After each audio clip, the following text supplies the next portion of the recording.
ನಮಸ್ಕಾರ. ಯಶಸ್ವಿ ಜೈಸ್ವಾಲ್ ರವರ ಶತಕದಬ್ಬರಕ್ಕೆ ನಲಗಿತ್ತು ಆಸೀಸ್ ಪಡೆ. ಮೂರನೇ ದಿನ ಸ್ಫೋಟಕ ಶತಕ ಸಿಡಿಸಿ ಜೈಸ್ವಾಲ್ ನಿರ್ಮಿಸಿದರು ವಿಶ್ವ ದಾಖಲೆ. ಹಾಗಾದರೆ ಸುದ್ದಿಯ ಸಂಪೂರ್ಣ ಮಾಹಿತಿ ಏನು? ಅಷ್ಟಕ್ಕೂ ಕಾಂಗಾರು ನೆಲದಲ್ಲಿ ಭರ್ಜರಿ ಶತಕ ಬಾರಿಸಿ ಯಶಸ್ವಿ ನಿರ್ಮಿಸಿರುವ ಆ ಟಾಪ್ ರೆಕಾರ್ಡ್ಸ್ಗಳಾದರೂ ಯಾವುವು? ಹೀಗೆ ಇದರೆಲ್ಲದರ ಬಗ್ಗೆ ಇವತ್ತಿನ ಈ ಒಂದು ವಿಡಿಯೋದಲ್ಲಿ ತಿಳಿಸ್ಕೊಡ್ತಾ ಹೋಗ್ತಿದ್ದೀನಿ.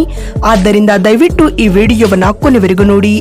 ಆದರೆ ಅದಕ್ಕಿಂತಲೂ ಮುನ್ನ ನೀವು ಕೂಡ ಯಶಸ್ವಿ ಜೈಸ್ವಾಲ್ ರವರ ಅಭಿಮಾನಿಗಳಾಗಿ ಈ ವಿಡಿಯೋವನ್ನ ನೋಡುತ್ತಿದ್ದರೆ ತಪ್ಪದೆ ಈ ಕೂಡಲೇ ಈ ವಿಡಿಯೋಗೊಂದು ಲೈಕ್ ಮಾಡಿ.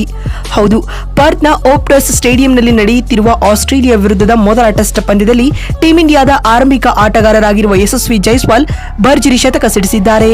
ಈ ಪಂದ್ಯದ ದ್ವಿತೀಯ ಇನ್ನಿಂಗ್ಸ್ನಲ್ಲಿ ಆರಂಭಿಕನಾಗಿ ಕಣಕ್ಕಿಳಿದ ಜೈಸ್ವಾಲ್ 205 ಎಸೆತಗಳಲ್ಲಿ ಸೆಂಚುರಿ ಪೂರೈಸಿದರು. ಇದು ಯಶಸ್ವಿ ಜೈಸ್ವಾಲ್ ರವರ ಟೆಸ್ಟ್ ವೃತ್ತಿ ಬದುಕಿನ 4ನೇ ಶತಕವಾಗಿದೆ ಎಂಬುದು ವಿಶೇಷ.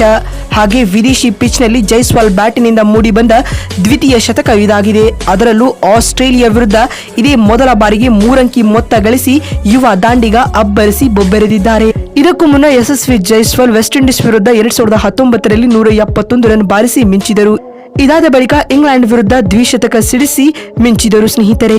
ಇದೀಗ ಯಶಸ್ವಿ ಜೈಸ್ವಾಲ್ ಆಸ್ಟ್ರೇಲಿಯಾದ ಪರ್ತ್ ಅಂಗಳದಲ್ಲಿಯೂ ಕೂಡ ಆಕರ್ಷಕ ಶತಕ ಬಾರಿಸಿ ಮಿಂಚುತ್ತಿದ್ದಾರೆ. ಈ ಮೂಲಕ ಆಸೀಸ್ ಪಿಚ್ನಲ್ಲಿ ಶತಕ ಸಿಡಿಸಿದ ಅತ್ಯಂತ ಕಿರಿಯ ಬ್ಯಾಟರ್ಗಳ ಪಟ್ಟಿಯಲ್ಲಿ ಜೈಸ್ವಾಲ್ ಸ್ಥಾನ ಪಡೆದಿದ್ದಾರೆ. ಇನ್ನು ಯಶಸ್ವಿ ಜೈಸ್ವಾಲ್ ಅವರ ಶತಕ ಹಾಗೂ ಕೆಎಲ್ ರಾಹುಲ್ ಅವರ 77 ರನ್ಗಳ ನೆರವಿನಿಂದಾಗಿ ಟೀಂ ಇಂಡಿಯಾ ಸದ್ಯ 67 ಓವರ್ಗಳ ಮುಕ್ತಾಯದ ವೇಳೆಗೆ 1 ವಿಕೆಟ್ ಕಳೆದುಕೊಂಡು 202 ರನ್ ಕಲೆ ಹಾಕಿದೆ. ಸದ್ಯ ಕ್ರೀಸ್ನಲ್ಲಿ ಯಶಸ್ವಿ ಜೈಸ್ವಾಲ್ ಅಜೇಯ 102 ರನ್ ಮತ್ತು ದೇವದತ್ ಪಡಿಕ್ಕಲ್ ಬ್ಯಾಟಿಂಗ್ ಮುಂದುವರಿಸುತ್ತಿದ್ದಾರೆ ಸ್ನೇಹಿತರೆ.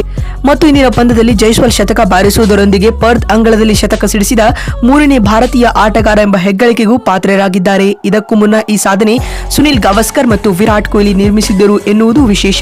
ಇನ್ನು ಟೀಂ ಇಂಡಿಯಾ ಈಗಾಗಲೇ 3ನೇ ದಿನದಾಟದ ಮೊದಲ ಸೆಷನ್ನಲ್ಲಿ 250ಕ್ಕೂ ಅಧಿಕ ರನ್ಗಳ ಲೀಡ್ ಪಡೆದುಕೊಂಡಿದೆ. ಇಲ್ಲಿಂದ ಟೀಂ ಇಂಡಿಯಾ ಮೊದಲ ಟೆಸ್ಟ್ ಪಂದ್ಯ ಸೋಲುವುದು ಅಸಾಧ್ಯದ ಮಾತು ಅಂತಾನೆ ಹೇಳಬಹುದು. ನಿಮ್ಮ ಪ್ರಕಾರ ಯಶಸ್ವಿ ಜೈಸ್ವಾಲ್ ಮತ್ತು ಶುಭ್ಮನ್ ಗಿಲ್ ಇವರಿಬ್ಬರಲ್ಲಿ ಟೀಂ ಇಂಡಿಯಾದ ಬೆಸ್ಟ್ ಫ್ಯೂಚರ್ ಆಫ್ ಕ್ರಿಕೆಟರ್ ಯಾರಾಗಬಹುದು ಎನ್ನುವುದನ್ನು ಕಾಮೆಂಟ್ ಮಾಡುವ ಮೂಲಕ ತಪ್ಪದೇ ತಿಳಿಸಿ. ಮತ್ತೊಂದು ವಿಡಿಯೋದಲ್ಲಿ ಸಿಗ್ತೀನಿ. ನಮಸ್ಕಾರ.